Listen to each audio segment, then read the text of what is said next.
Michelle. Daniel, OG OG Rose, and we're sitting outside. It's a lovely day in the fall. And what you think about Michelle? Well, hi Daniel. Hi, Michelle. Hi everybody. Thank Hello, you for being everyone. here. Yeah, you can feel the crisp fall air coming in. Yeah, it's nice. Beautiful season change. I been thinking about a couple of different things, but one of the things I've been thinking about for a working idea is this concept of sight privilege that I've been thinking about because I've been learning a little bit more about light, and light is nutrition, and I was thinking about like the experiment of when you don't have as much light at night, or you're kind of intentionally not utilizing the option for full light. And these topics make me think too of In Praise of Shadows, that book by Oh, yeah. I'm gonna forget his name, but I have a anchor Tamasaki. / thanks, Spotify recording on that. But basically, when you aren't using the bright light option at night, okay, or the full bright light option at night, if you're using minimal light or red light or candle or something like this, you are, I don't know, I guess it wasn't until I did this recently where I felt this sense of like, wow, I kind of take for granted being able to see things. Yeah. Like just yeah, seeing things clearly, seeing things when I want to see things. And I do wonder if part of us being able to like live in a modern time is to be able to have sort of a reverence for pre-modern way of life, in the sense that we didn't always have these technologies that could afford these things, like the ability to see something very brightly in the middle of the night, right, or whatever, 12 at night. And so, yeah, because if we can have reverence for that, there's sort of a sense in which you maybe say, I can't really, how do I say this? Maybe there was something to the fact that the way that nature has it is that there's a certain amount of daylight, there's a certain amount of nighttime, Right. and there's dark and light in every day, right? And so there's something to be, the reverence may teach us something about ourselves and about there's something we can learn in that, in saying, maybe in respecting the fact that I can't just see instantaneously when I want to see all that I want to see. It sort of is humbling, right? It's humbling. It's humbling. Yeah, there's a humbling reality to not being able to see, and being able to have to figure out, and I talked about this in the Tanizaki talk, but like you having to actually remember where things are without seeing in bright light, and so I guess I was just thinking about the fact that there's literature on how wavelengths and different types of lighting, and even the height of a light, because of how it mimics the sun position, how that impacts our bodies. So that's interesting to me. And then I wanted to bring it into the philosophical or psychological, where there's like maybe the other thing that is not always ideal about just the convenience of modern lighting is that it always makes us feel like we can see anything whenever we want. Like we can just see it. Yeah. Just flip the switch, we can see it now, instead of understanding that it's actually always a process, it's actually always a condition by which we understand, by which we see, but like see in the two senses of that word, right? Understand and also see physically. Right. Yeah, buddy. We got our little baby with us, so that was what was coming to mind. I'm interested to kind of explore that a little bit, and it is from like a recent experimentation with less light at night, and what that does, like what does that do to you, and what does it kind of maybe symbolically represent or teach us on this sort of philosophical, psychological level. So yeah, Well, that's what I've been I thinking really about. like the connection of the idea that you get so used to the habit of being able to see anything you want whenever with the flick of a switch, that kind of habituates you to a mindset that is very counter to philosophy, where it's in dark, dim shadows, dark, like it's not clear. Yeah, and you have to investigate and look. Nuance and of the candlelight, right? Like, we are deeply affected by our environments, into our subconscious associations.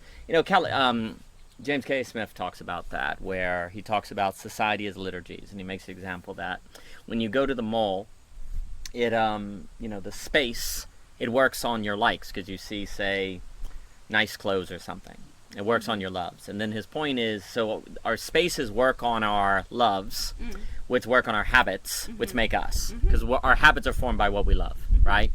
So likewise, I would say that if we come to like or love being able to see everything, then we get in a habit of basically thinking, able to see clearly good and progress and technologically, right, not able to see, silly, foolish. Why would you use lighting? It's you're disabled. Why would you do that? Yourself. Yeah, it's like Ivan Illich talking about disablement. Like if you build your own house, you're seen as a deviant. So if you're using less light, you're seen as silly, right? Well, when you have that kind of, so then what you get is a kind of subconscious association of seeing clearly with how things ought to be and what you subconsciously want to do. And so anything that would demand you, say, reading Faulkner and working through because it's dim, you would associate this as wrong. Where's the switch? There's no switch. Oh, this is pre-modern, ergo difficult for no reason. You're just using less light at night. You're prideful. You're just wanting to show that you can, like, what are you doing? Like, it's like exactly. Illich. So that's a good connection. I think this idea, and then I'll throw it to you, that when you're in a society where you can hit switches and you can just see, like you're saying, light, you can see everything. It's very interesting because if you don't have electricity, there's a period of day when you can see, but your ability to see is conditioned by the environment. Yes. Like if the sun goes down, you can't see, so you have to do you honor. have windows? Do you have, are you outside? Are you inside? So then it's funny to think, because then something greater than you, on its time, has to give you the ability to see. 100%. Yeah. And that just makes me think of like the doctrine 100%. of revelation versus reason. Like in theology, there's this idea that you got to wait for revelation. Absolutely. Without revelation, you can't do much. And that seems to be afforded better by an invite. Like if we're thinking about the sun, you're only able to see, when something greater than you brings the light. So it's interesting to think, associating that with revelation versus reason, where reason is how do we solve the problem of not being able to solve at night. 100%. Like I'm almost now, just as we're talking, revelation can be associated with knowledge that requires something outside of our control to occur, where reason is problem solving within our control. And because it's like, okay, we can't see at night, so how do we reason about a way to create a technology that solves a problem? You see what I'm saying? Yeah. And then unfortunately, if there are limits to what reason can do, there are some problems that if you get rid of, you kill the human being. Then if reason never stops at some non-rational point, some social noumenon, as I was speaking with Cadell about, then it will just deconstruct us into nothing. Yeah. So it's very interesting what you're saying. Yeah, spot on with that. And I mean, I would add, there's always kind of both. So the fact that it's this kind of revelation connected with the bigger thing that we don't control, absolutely. The funny thing is though, you actually can control the conditions by which you expose yourself to it, right? Do you go outside in the morning? Do you stay in are you in a cubicle with no windows? Or and I understand some people say, well, that's my job, I can't control. Well, you can and you can't, depends. You may be in a position where you can't change that job, but you might try to seek to change it. But what I mean to say is that you don't have control over the source, but you have control over the conditions by which you expose yourself to the source, right, or engage with the source. Whereas the bothness of as you put it, the reason, right, the reasoning, which is the thing that's within your control, as this feeling like it's the source, it phenomenologically feels like you are in control, right? You just flip the switch. What's in the background is what you don't control, which is actually the power grid. Yes. So there is some larger kind of thing at play, but it's not, it's almost like not a vertical, I mean, in a sense it's a vertical, but it's more of a horizontal grid, right? The electrical grid. So that's the thing you actually don't control. Yes. You just always get the illusion of controlling it because pretty much every time you switch that switch, the light goes on. Yes. And there's almost and then if we're thinking about conditioning oneself to the bigger source, right, like the sun as light, then you have to kind of actually to do the work of not using it when it's not available. It's like it almost becomes a temptation of like, I just want to turn on the light and just see what you just want to see, which is understandable. Like there's nothing wrong with in a sense, there's nothing wrong with wanting to see. And but there's something about the fact that the revelation and this idea of the source sun, there's actually both light and dark. It requires you and enables you to see, but also to not be able to see.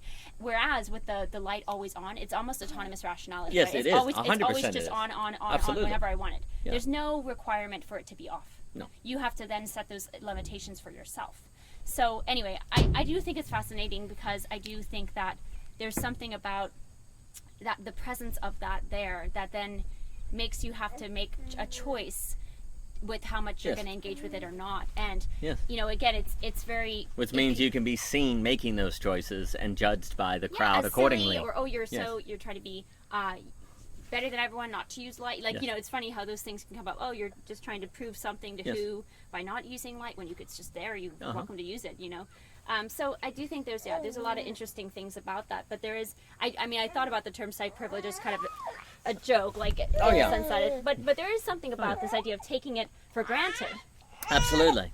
You know, taking it for granted that then might make us engage with seeing and understanding as taking it for granted, like Yes. and kind of privileging our own viewpoint, Yeah. right? Like, Oh, oh, yeah. I always see, I can see whatever Yes, I want. absolutely. So if this isn't making sense to me, Then it then doesn't make they're sense. wrong. Yeah, It's their fault. they're in the Absolutely. dark. Yeah. You know what I mean? Absolutely. So it's just it's interesting to me. Yeah. Well, I mean, this also, you know, this idea of it.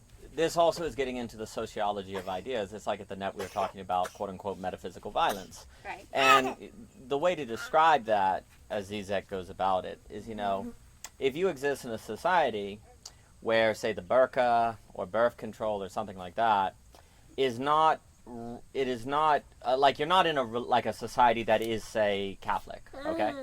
If you're in a society that's Catholic and you don't use birth control, then it's participating in the social order, and there's a kind of belonging that comes with it. But if the society is secular and everyone's free to do what they want, and you choose not to use birth control, well, then it's very different. The Right. meaning of your action is different. People can see it as silly or backwards or crazy, and yet you might be doing it because you see it as an act of participation in something greater than yourself, but no one else sees you that way. So then you can be tempted, of course, to isolate with people who share your priors, and then we get small fascist states. But the metaphysical violence that we're discussing here, it also happens with technology, actually. Like, technology is a certain embodiment, a certain, like, the logic of, like, the technological essence of Heidegger. Like, how can we think of that, I almost want to say, as a dialectical unfolding, versus this kind of autonomous force, because it is an autonomous rationality, but it's socially, it's propelled by a certain social pressure that is a result of the increase of freedom, quote unquote, or choice that technology affords. So what I mean by this, once you get the light bulb, then you have the choice to turn on the light bulb, and the choice to not use the light bulb or to work in the dark is now very different than just being in a world where you have to work in the dark. 100%. Right? Absolutely. I also talked about this in the Tanizaki talk, where it's funny because symbolically, what does the light bulb mean? I have an idea. Eureka! And so I think we also kind of the sort of, like I said, side privilege that could play into that is like kind of always assuming we have a good idea. And that that's a little out there, like it's a little bit of an abstract connection, but I'm thinking about that on almost it's like the psychosomatic things that are at play with how we engage with our actual environment. Yes, absolutely. And so that's important to kind of recognize, not to say you never have bright ideas, and not to say that when you turn on the light you have a bright idea, but it's just that it's so rich symbolically there that maybe there could be something about it that's almost like, because what I want to connect it to is this might not be actually great for us to assume this all the time. And the literature that I was talking about in terms of light as nutrition is sort of basically discussing the theoretical idea that, well, theoretical and tested, depends on who what literature you're talking about, but that it's actually nutritious for us to have, to have lower lighting, basically fire-like frequency of lighting at night, right, and lower positioning, and so that's the but what's so funny then is that a lack is nutritious, right? Absolutely. It's like there's actually something about there being a lack of the bright light where you can see everything as nutritious for our bodies and then it's like for our minds, what it does is the nutrition is that you lack always the ability to see, and that's somehow being a good thing for you, right? A good, and this also makes me think of like the internet or pornography, other types of things where there's actually this sense of like, no, it's actually nutritious for your body and your soul exactly. That's and right. that there's a proportion for both, right? There's a proportion for the bright light, there's a proportion If you for the reference night. Bird, I mean, if you're not veiled, if God's not veiled, you're dead. Exactly. The lack of veils is Exactly. And so it's interesting to think of nutrition as a lack. It also makes me think about how this sometimes goes, like you may see these discussions in hand with like the metabolism and thinking about actually the metabolism as a fire. Yes. And so what's funny is it's nutritious to feel hunger, like as a lack. Yeah. Because then you're feeding it. You just like your like if the metabolism is like a fire, you feed it more wood, then it keeps going. So then it's like you actually experience more hunger to nourish, but that's actually a beneficial thing to your system. So anyways, I'm just thinking about this interesting connection between like lack and abundance, or lack as nutrition, and that doesn't mean like actual like vacuous void as nutritious, but this concept of the lack of the autonomous rationality, or the autonomous lighting, the autonomous whatever it is, that then actually allows us to see, or like an autonomous satiation that allows us to see, oh wow, there's this actually duality that actually is really, really good, like could really be nutritious for us. Well, and psychologically, what that implies is these things we're talking about with how does it allow us to sort of have these assumptive things about our thinking, and how we think. Well, it's interesting because if you start with abundance, you usually end up in a kind of quote-unquote lack because it's meaningless to you. But if you go through lack to abundance, then it's dynamic and alive. Absolutely. So, yeah, exactly. there tends to be... You appreciate the light more when you also don't have it. And you're able to stop... Well, when you're able to stop light from creating subconscious associations. Oh, yeah. Sorry, I didn't mean to cut you off. No, please. One more thing is, I thought this was also interesting symbolically, is that the past would show us that if you want to engage in the dark, you're always going to have to work with something quite dangerous, fire. Yeah. And we don't have that anymore. We don't have something that physically kind of represents that in that today. Yeah. No, I really like that, because then it's that idea that if you want to see, gain truth, learn truth, you're going to have to do something dangerous. Absolutely. Where we typically now basically, learning truth is... illuminating. It's illuminating, and it's not dangerous. You use a calculator. It's safe. Yeah, it's sterile. It's on a sterile, screen. You look it up on Google. It's all there. It's all brightly lit, Yeah, the things that give you answers are clean and safe and, straightforward. Can't burn anything. They can't burn anything. Whereas if you have to use fire, you have to be in danger to illuminate, and it has, the very presence of fire has a certain dymosism to it. Oh yeah, well that's what Tanizaki talks about, the flickering of the candle, right? They're like that. Yeah, and it should just, going to and praise the shadows. There is that idea that he points to, that modern artificial lighting basically makes everything bland. Like the buildings are bland. So the autonomous rationality leads to, emptiness. I mean, if you think about it, because there's a strong argument to be made, and I couldn't prove this, but I'm just talking. There's a strong argument to be made that perhaps nothing affects architectural design more than lighting. The question of lighting. Like, are you going to have electric lighting or not? Like, if you're not going to have electric lighting, then the design of the building can be radically different. It will have to be radically Of course, that would apply to cooling and heating and all of that, but lighting in particular.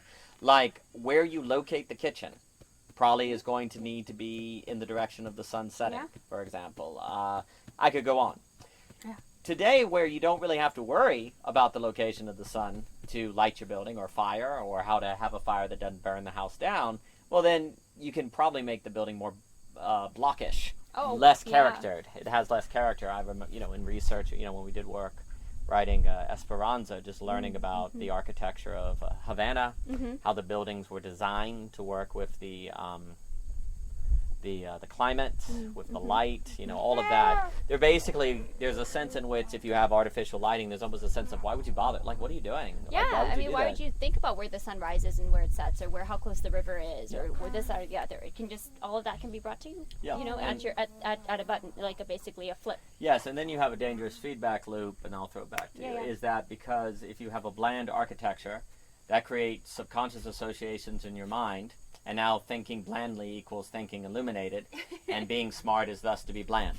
Gosh. And then because you think bland, you can only make bland buildings, which then make you bland, and it becomes a dangerous feedback loop. There is an argument to be made following, we talk about this all the time in Belonging Again, Part 2, 7964, 2.3, is this idea that architecture could be the most important it's one of the most important fields, simply because it trains the subconscious. It trains your associations, it trains how you move, and it is very interesting to think of lighting as perhaps being at ground zero of how an architecture emerges or fails or goes away, etc. Right. Yeah. 100%. Yeah. 100%. That's a great point. And when we were talking about if you want to see things in the dark, you're going to have to use something dangerous in order to do that. Well, I think like we're talking about what's interesting, and I'm, it's always like flip a coin or what day, every other day it's either the internet's got good value or it's made of demons, right? Yeah. Like that essay, we Owen and I talked about. But I do think there's something, the light and the shininess of it, right? You really don't have the sense that you're doing anything in the dark. Right. Like, because the screen itself is lit up. Right. Now, you might be doing it in the dark of your room before you go to bed or something like this. But there's not a sense of this could burn, the light. You don't have that same feeling of it burning. So, yeah, just the fact of the matter is that, again, you don't have anything. You kind of get the sense that you're doing, it's like, basically Luciferian in that sense of it being what is like See, Lucifer. money looked up. Yeah, see, Luciferian intellect. because that it's with the Latin root of light. So basically, you're doing something in the light. Bring it to the light. But it's often like there can be a lot of horrible vices on the internet and using screen devices that are just so dark and sticky and entrapping really. So anyway, if you knew it was fire, gee willikers, you're gonna have to pay really close attention to what you're doing. Yeah. So like the idea with you a can screen, fall asleep with a screen in your bed, but you can't fall asleep with a and a screen you can almost, it pulls you in because you can't get too close. Yeah, you can have it on like your face. It would never. Where a fire, it can draw you in, but you also know if it does, it will destroy you. 100%. Whereas with a screen, with the light off a screen, because now I just have this image of the light of a screen, because that, you could say that's the supreme accomplishment of artificial lighting is the screen. Yep. And the reason I say that is because the screen, it doesn't just illuminate objects, it illuminates itself. It becomes a kind of ex nihilo, a self-created ground of all being. Like the screen is a kind of ground of all being, especially if you like in an illuminated text, right? It's not that the illumination is brought to the text by divine intervention. It is the illumination, which is God. God is supposed to be the illumination. So there's something about the screen that has a interesting God-like principle to it as light. It is the God of artificial light, in a sense. And of course, let there be light. Let there be light. Hit Apple. When a screen you can't get burned by, which is why you can be really burned by it, exactly. Because it pulls you in forever. There's an infiniteness. Which with fire, the worst that can happen is you die. You don't. That sounds terrible, but it's finite. Like there's a certain. And you're like, I'm not doing that again. There's a limitation to what fire can do to you if you get too close. But with the screen, you could waste 80 years. 80 years. Your whole life. Your entire life in an entrapment. Exactly. Right? So it's very interesting to think of, because there is something about light that attracts. Like when you see light, there's a certain pulling in. Yeah. Which is perhaps why there's the temptation to create artificial light. Right? Because if it pulls you in and everyone gathers around it, you say, wouldn't it be great if we could do this forever? But the problem is, with artificial light, and especially the screen, is there is no natural limit then to the pulling in. So it can't get, it becomes an attraction that becomes a manipulation. It becomes a, where it pulls you in like Medusa and then you're dead. It's something like that. Seduction. Like, instead of being like fire attracts, whereas where the screen seduces. So that's also an interest. Like the fire seduces too. I mean, but it seduces in a very different way. Like I want to say fire seduces you to dance with it, to sit with it. Whereas artificial light, I don't think it seduces you into a posture. Like when you get a bunch of people, and Cleo was mentioning this, and it's true, when you get a bunch of people gathered around a fire, it changes everything. It changes the atmosphere.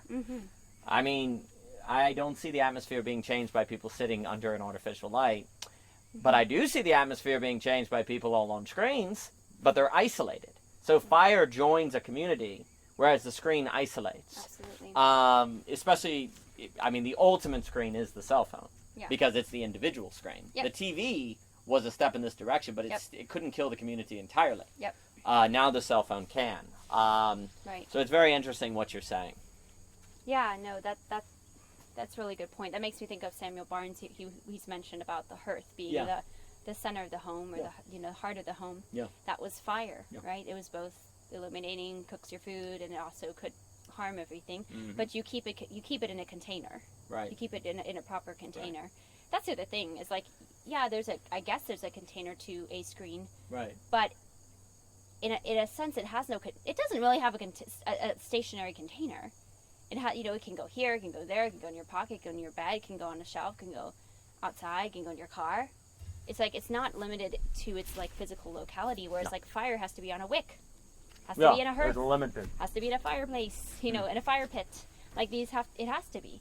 And it doesn't have to be, but then stuff's getting Well, it's very destroyed, interesting to think I think how if we, conditional the movement of fire is. Yeah. Because if we go back to this association of light with thinking and understanding, fire, I have to be incredibly careful to pass it to someone else. 100%. And if it's done wrong, it could kill them. Do they have the condition? Mhm. Like, you can't pass it to somebody if they have their hands there. Yeah, yeah. Like, they have to have a wick. They've got to have a wax, or they've got to have a torch, something like some bundle Whereas of sticks. They have to have something in them. Like that it requires something of that person to receive the light. Whereas with a cell phone, I say, hey, look, and hand it to you. And you can pick it up and do nothing. So Well, that's interesting, because somebody said, well, I'd have to have a cell phone to get the meme you're sending me, But it's like, yeah, but you could just. But I could pick it up. People do the whole motion of look at this, and they just stick a phone. Yeah, I mean, I'd have to be in in the same. I'd have to be in the same room to get the fire you're going to receive. Sure, there's a limit, but the thing itself is not so limited. Like fire, to pass it is very conditional. A cell phone, I hand it to you. That's the thing. You could literally just pass it around. So knowledge. It doesn't, and also the person does not require almost procuring some other type of skill or some mechanism by which to be the container for that fire. Correct. With the cell phone, it's your hand. Yes. Just boop, you just grab it. Boop, you just grab it. Yeah. Right. Not realizing. Which is Luciferian. Right. Like I've thought about the phone as a grenade in the past, right? Like it's a little hand grenade. But I think if we could treat the phone as if it were fire, I think we'd be much more careful. Oh, absolutely. Like if we could literally think, and I know that's but it's interesting because you'd put it in a certain place versus another place. You'd use it at certain times versus other times. The only way to not be destroyed by the metaphysical violence of technology and the increase of choice is to create a kind of contradiction where you treat the phone like fire. A is not B, though. It is not fire. But the only way to survive it is to actually treat it as if it is. That's the only way to benefit from what it can give you without being destroyed by what it can give you. Can you say that one more time, babe? The only way you can avoid or not be destroyed by metaphysical violence, which is what follows from an increase of choice and the technology. in technology, is if you treat the technology in a kind of contradictory manner, where you treat the tech as if it's fire, but it's not fire. A is not B.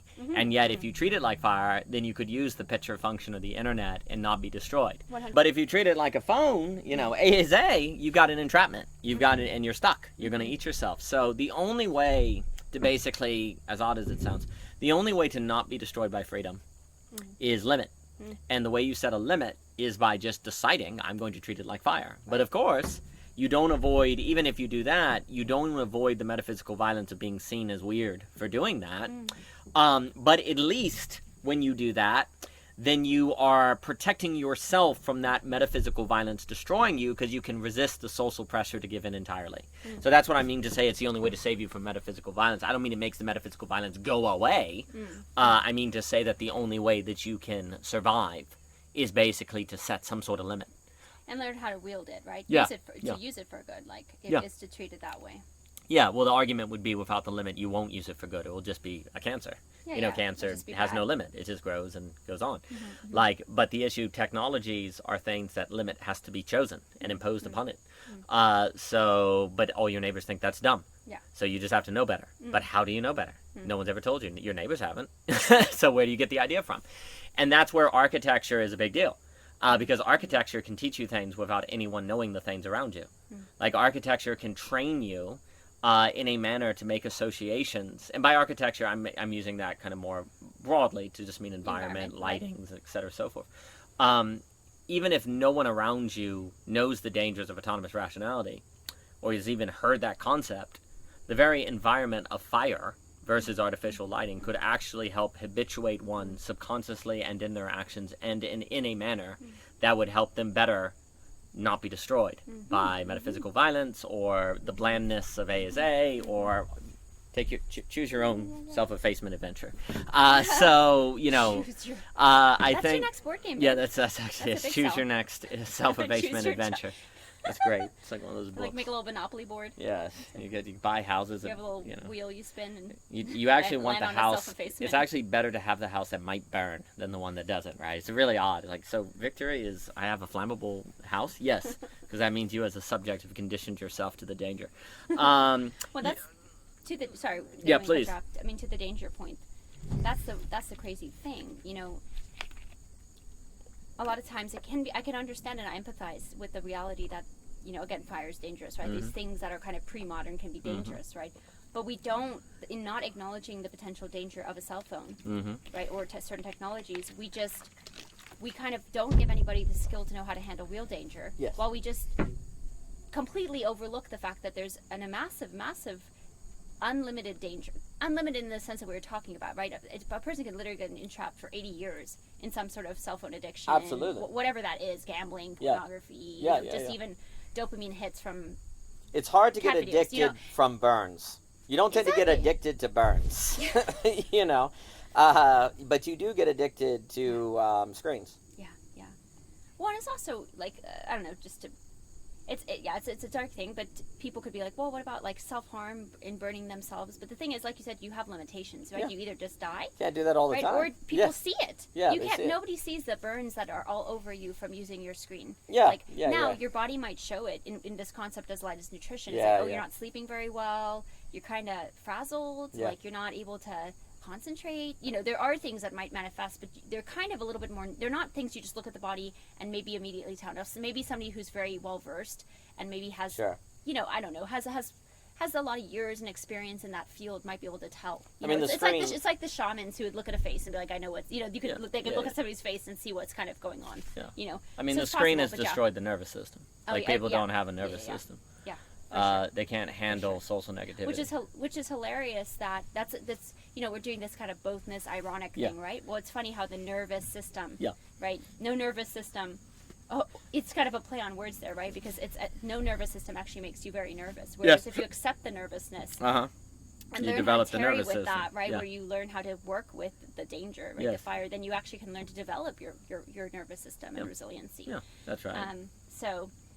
Yeah, it's a pretty big deal. And it's funny, too, I think people know that there's danger with, I mean, most people talk about the fact that screens can be dangerous or addictive or everyone's on their phone all the time. Sure, that's just scripts, though. But it's hard when it's not, like, literally hot, right? It's not, so we have to go the extra mile, I think. You have to make the idea more powerful, but ideas are not experiences. They're naturally weak. So how do you make ideas, convictions, beliefs as powerful as experience? And that's where the embodiment of, like, you know, I don't know, say what somebody wants to experiment with limiting their light or doing things like that, or having to use, you know, I don't know, learn how to build a fire safely, but, you know, do that. Those things can be good practices. They can be like embodied practices of what we're talking about on an idea level. You know? Yes, absolutely. And again, we cannot help but have our associations of what thinking is be affected by how we use our body. So if we never use our body in the ways that you were describing, we would never make the association that thinking should have the same process, structure, etc., so forth, right? Well, and again, to that point, and I mean, we touched on it, but just to reiterate,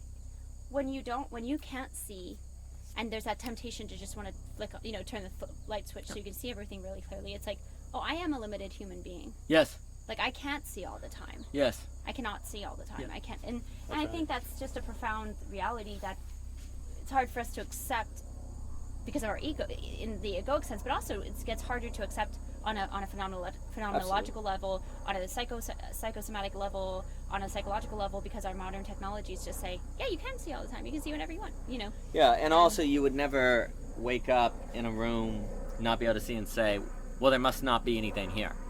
You know, you would go, oh, it's because I need to, you know, it's because I can't see. Exactly. But what we do is if we don't have that association, then when we look at Faulkner or philosophy or whatever and we don't see anything, we'll say, well, it's because there's nothing there. It can't be because I fail to meet the condition of getting it. It must be because there's nothing there.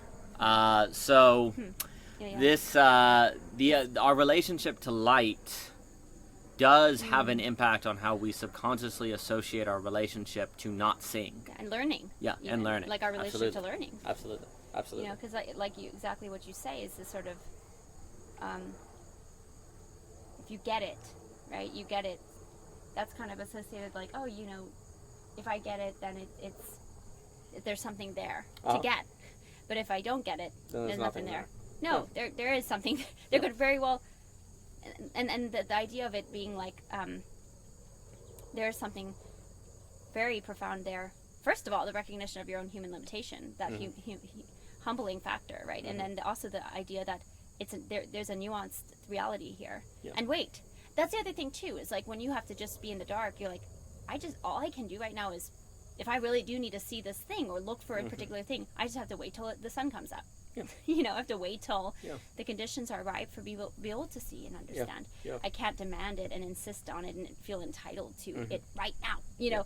So anyway, it works on our ability to have that patience, you know, Absolutely. too. Well, I would also, you know, just note it's interesting because fire, if I think about fire is this thing that you just can't reach out and grab. Yeah. Like things you can my see. brain was literally just going Yeah, there, exactly. you can't just grab it. What you have to kind of You can't get it, like Yeah, in you that sense. You can't can't just get grab it. Yeah. It's what makes seeing possible, and it's ethereal. Yeah. The thing that makes sight possible is something you can't grasp. You can't have power over it. But with a light, I have power over the ability to see the world. So there is something in that sense, kind of a Luciferian ascent. And Luciferian ascent in knowledge, as C. Money would say, Charlie, I would associate with the philosophical ascent of David Hume. That leads to, well, a lot of trouble. So it is very interesting to think that our relationship to light can have all of these ramifications in different ways. So I think it's a great topic. Yeah, and I mean, a lot of these thoughts and thinking I was having on light and lack of light in the evenings, etc., were inspired by listening to these great conversations by Molly, Michelle, and Kori at the Village Sessions. Yeah. So I think it's the Village Sessions podcast. You can find it on YouTube or probably Apple Podcasts. But great conversations from them and these ladies, and I was really inspired to think on light as it is symbolically too for our bodies and also for our minds. So yeah. Well, I mean, you're always in if I use Peugeot's idea, a symbolic universe. Like it is all the brain is analogous. That's how it understands reality. So everything is pointing beyond itself. Yeah. And it is really interesting to me to think about it. Like, whoa, I don't know. I'm really having a kind of revelatory moment actually, and thinking like, whoa, these things that thinking through what actually is nutritious physiologically for our physiology as humans, right? Physiologically for our as the ladies say in the sessions, the meat suit of the human. What there's a component of it being nutritious for the reason of our physiology, and for the fact that our psychology and our minds and our consciousness is so connected to that. And so then it's like, oh wait, maybe it's actually nutritious for us to understand we have limitations as humans, and actually that we get the abundance through the lack is actually the most profound and allows us to like live more fully, you know. Yeah, I mean, in Hegel or Alex Ebert, Goodell, you know, without limit, we're done. Because you know, limitation is how you get a true infinity. Which would be infinite. You could tie to the infinite potential unfolding of the human versus a spurious infinity, like a list. There has to be a limit. And maybe the sublative hybrid here, or like the sublative hybrid, what I mean by that is we do live in modern time, right? So it's like, oh wow, there's actually some interesting new little technologies that come up that you don't have to just go full on Luddite or Amish. You could say, oh, they make like, there's things like there's companies that make lights that are ideal, like they have the right type of wavelength, or there's like Raw Optics makes certain sort of like sunglasses or blue light blocker sunglasses, and it's like, oh, that's pretty neat, where you get the sublative element where it's like there's actually a very modern element in saying, hey, we've got some technologies that are in our toolbox that we could use to help mitigate some of this disconnection we've had now with nature because of our modern society. Right. Yeah, thank you, Daniel. Yeah, thank you, Michelle. For more by OG Rose, please visit ogrose.com, Twitter, Anchor, Instagram, so on and so forth. Amazon, our new book, The Map is Indestructible, is out. Spotify now. Not Spotify, Anchor, I have they no switched idea. it out on that, The Map is Indestructible is out. Yes. All purchases and reviews are deeply Also, appreciated. Under the Wing, our literature, our creative writing, very much appreciate all purchases, readings, and thoughts on that. And thank you so much for your time. Thank you.